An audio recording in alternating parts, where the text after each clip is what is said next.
Na diaspora yetu walioko Nakuru na hata Lamu, tutazingatia na kuangalia mambo yetu ya maendeleo, sio mambo ya siasa na wanasiasa wanaotaka kutumia jamii yetu kujitafutia uongozi na makuu yao wenyewe bila kujali palipo wananchi waliotuchagua. Ndio tumeungana leo tukiwa wabunge 48.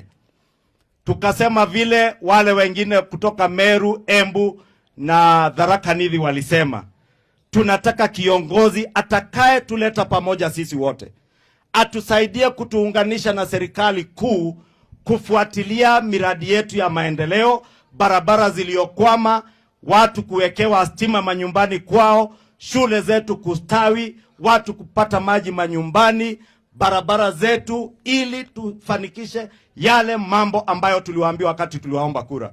Na tukasema kwa heshima, hatuna vita na mtu yeyote ama kiongozi yeyote.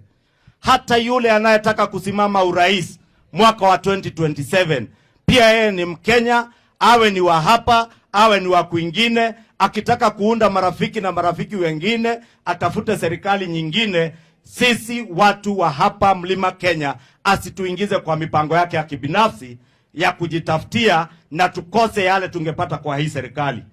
Kwanza tuvune hii, ikifika 2027 nyinyi ndio wenye kusema. Si nyinyi ndio wenye kusema? Nyinyi ndio mtasema? Nyinyi ndio mtasema kama Faith Getawa amefanya kazi, aendelee, si ndio? Kama William Ruto amefanya kazi, aendelee. Kama huyu Kagwe amefanya kazi, aendelee. Kama Mheshimiwa Gachagua MP wetu hapa Ndaragwa amefanya kazi, aendelee, si ndio? Na yule hajafanya kazi tumwambie pumzika, utafute kazi nyingine, si ndio? That's why we are saying tusiwe na mtu anauzia hawa wabunge uoga.